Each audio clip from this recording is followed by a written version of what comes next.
Hey guys, Cobra here. Welcome back to Watcher of Realms. We have now a 10x chance summoning for the one and only Morrigan, okay? This is through the red summoning portal, which doesn't open that often. It's one every 2 weeks or so, and these are very difficult to acquire and also very expensive to acquire. That being said, if you do manage to get her through other types of summons, then Morrigan is a fantastic hero, and that's going to be the showcase for today.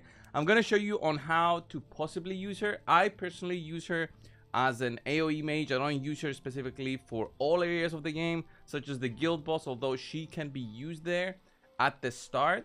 I wouldn't suggest so, since mostly single target heroes is where you put those for the guild boss. While Morrigan is a fantastic AOE type of damage dealing mage, right? So let's have a look at the gear that I have on her. Overall, I have her with a calamity set, so extra attack, and a curse set. This is fantastic because this boosts up your damage based on the number of enemy targets, and usually you'll be fighting lots of targets with AOE mages, so you want to get the maximum boost, which is going to be 30% boost to your damage. It's just great. If you don't have those sets, just work on slowly having offset geared up items, and then you'll eventually pick up the set bonuses as well, which give you that additional boost. Overall, with the stats I tried to go for was good amount of attack, almost 15,000 here, 100% crit, almost, but it's enough with 98.5% and 241.5% crit damage. So how you get that is focusing on attack bonus on the primaries, and then crit rate on the substat, while focusing hopefully for more attack speed and attack flat bonus there on the substats, but it's not always possible. So you can see these items that I have with just the double roll there, attack speed and crit rate. This is not an ideal item to level up to full, but if you are looking for the set bonus, maybe this is the one for you. And you can see that I also have like a +2 to 8 speed on her, so she's quite fast since her skills are pretty unique. So what do I mean by that? She can while doing basic attacks, have a 30% chance to release cursed bombs. These cursed bombs do magic damage to the target per second and explode in an AOE area.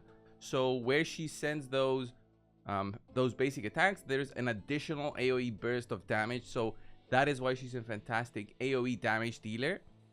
Her ultimate is also automatic, while she releases waves of cursed bombs, the ones that she applies through her basic as well. So that is being performed as you go, and it doesn't matter.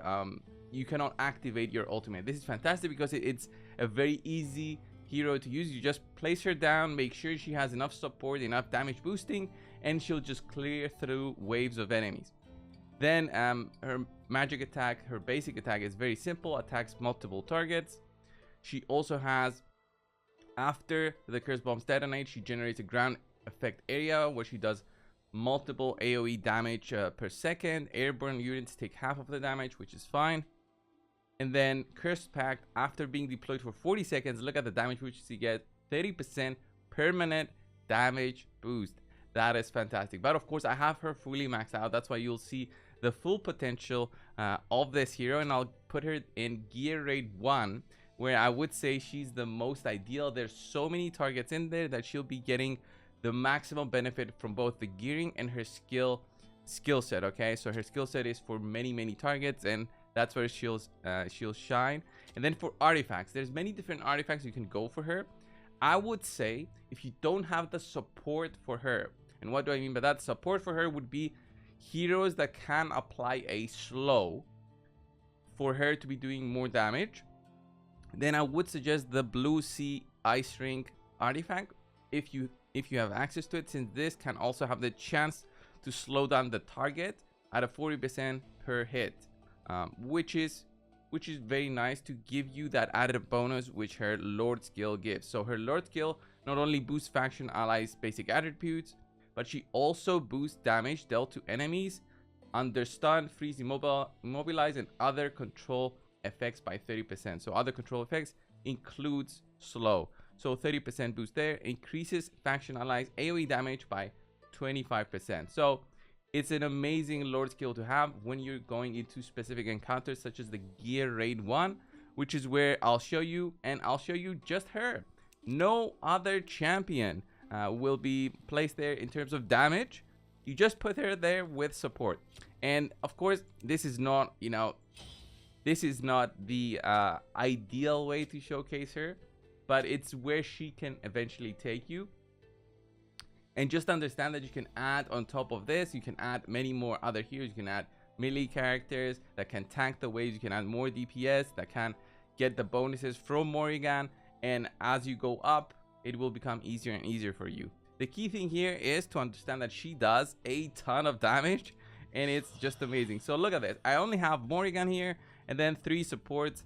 Honestly, I don't even need Vortex here because we barely get any damage dealt on us. I don't have the power of dominance, which gives us a tremendous power boost for the run. So it's just there. Honestly, it's just Morrigan and Dolores here boosting Morrigan's damage. And I could put in other supports such as even Laurel here. So Laurel is there to just boost your rage. I don't even need her for this showcase. I believe I just can go with these 3, and you'll just see on how strong my Morrigan can be with those stats. And of course, there's 7 other spots for heroes here that I can use. So I put Morrigan in there, I put Dolores, and basically you don't worry about anything else, because it's just gonna be Dolores doing her thing with boosting the damage and just Morrigan damaging through. You can see here the curse bombs, when they explode, they apply this circle of effects, and that is where it's huge. So look at this, we're clearing through. I haven't even activated Dolores yet, so I'm gonna wait for this big wave. The wall barely took any damage, so let's see.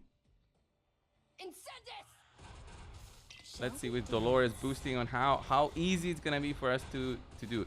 You see all that big damage burst. You see 70,000, 10,000, 8,000 for the majority of the ticks, and the big numbers is probably from just Dolores boosting. And you see we drop a little bit on health, and I can activate my healing if I need to, but I don't think I'll be in trouble in any part of this fight. So Dolores again, now that the boss is down, and just trying to get as much damage possible. So this is gonna be like the first run that I'll show. Look, we're dropping a little bit low, but I've got 2 healers, not the optimal healers for this, but we're doing well. We're doing well, I would say. So Dolores dropping down a little bit. We're gonna boost our attack in just a second and see the damage difference there. Oh, 1 down. Dolores down. That's not ideal, but we're pushing. Okay, almost all the enemies are down. Dolores is so squishy, just have her with attack. There it is. We dropped down the boss. We're healing a little bit there with Nisande, and we're taking everybody out in this 3-man showcase. But in gear raid 1, you're gonna run a full team. You don't need to do this. It just shows on how much damage she can do. And actually, this is my shortest clearance record. This is crazy. This is crazy. It's even shorter than when I used 4 heroes. I'm not even sure how that's possible. But let me show you like another run. If you put in more supports in there, I'm not gonna put more damage. Don't think so. Let me just put in just more support for her. I'll put in Vortex so that nobody dies. And I think also Vortex boosts my speed because of his artifact. And Laurel is fantastic for this, for boosting up your rage. And if you want to add things up, this hero right here, Iona, is the $5 hero that you get within the game. If you put Iona plus Morrigan together, it's like the perfect couple of heroes together. Iona slows herself. She's got a kit that slows. All right, I think it's on her ultimate, the star domain. No, it's her talent. I keep forgetting. It's her talent that does the slow. All right, every 4 attacks trigger a star burst and inflicting slow upon the target. So this is how good she is. She applies the slow for Morrigan, and then she herself, Iona, gets the boost from Morrigan's fantastic faction aura. So it's a great combo of these together. But I'm just gonna show Morrigan again with the added support of Laurel. So Laurel is just gonna be there. Actually, I'm gonna do it. I'm gonna put Volca in there because I'm gonna be taking Laurel out and then placing her down again. That's gonna be boosting up our rage. And what Volca does when you have her on the Awakening 1, that's when you clear Tide 105, is that Volca reduces the time that you need for revival by 25%. So let's go and see how this run will turn out. It should be a fun one though. It should be a fun one. Plays Morrigan immediately, so she starts getting up the rage. We'll put in this one, and I'm not gonna put down Volca. Volca is just there for her passive. Never gonna place her down. So here I can start with my ultimates because I don't really mind. And when I place down my ultimates, once you see them use up their ultimates, look at that. There is the rage bar there. Now they're recovering rage. I drop in Laurel. Doesn't really matter on how I'll drop her. And then I pick her up. And then look at that boost. I pick up my ultimate again. And that's what you do basically with Laurel. You just place her down, boost up the rage, you pick her up. Place her down, boost up the rage, pick her up. That's her whole thing. So look at how cool this is. Look at how much faster this is gonna be. So I'm waiting for the boss now. I'm probably gonna use my Dolores ultimate again now that I have it. And once that's out, I'm gonna drop in Laurel. Actually drop her from now. Doesn't matter. Drop her from now. And once the ultimate from Dolores is out, I pull her up. And that boosts up my rage. I'll have Dolores ready to go almost immediately.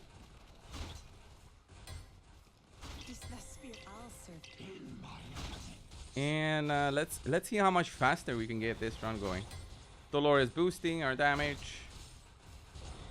So much safer now with multiple healers in there. The wall is almost down to what? 50%. We got our rage back, and look at how much smoother this was. Boost up with Dolores, although we don't need it. It's done. And this should be even faster than my previous run. Should be even faster than my previous run. Yeah, it's actually faster. So cool. So cool. But yeah, that's Morrigan for you guys. Other places where you can use her. You can definitely even use her in Gear Raid 2.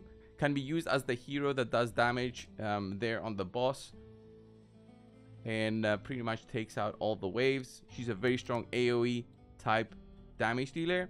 For Gear Raid 3, you can use her a little bit, but I would say she falls off compared to Marksman. So as you go up in difficulty, Marksman will take over because of their lower cost to place down. And of course, it's very, very specific on the encounters that you do. She does less damage on airborne targets, while some Marksmen do extra damage on airborne targets, which is what you need to go up in Gear Raid 3. In terms of the other areas of the game, I would say you can't really use her in Artifact Material Raid, and I'm talking about the early ones where you have 2 spots to place damage dealers. And for promotion raids, these become easier and easier as you go through. But obviously the mages one is very easy for her. You can even place her in the marksman one and in the endurance one, of course, for just dealing damage. For the melee attack, there's no place for her. I don't think, especially in the end, there's no place for AAA damage there. I think in the first few ones there is some place. And of course in resource raids, in XP raid, you need the AoE damage, so you will be placing a big damage dealer there. All mages work very well here, but I would say she shines especially for Gear Raid 1, maybe Gear Raid 2, not so much in the later difficulties, but overall a fantastic hero. I definitely would suggest ranking her up, building her up immediately once you get her, because you'll not regret it. She's a fantastic mage, and I've been using her since day one, which is when I actually got her. I got her in day one on my account. Very lucky. So this was the video, guys. Thank you all, and I'll see you in the next one. See ya.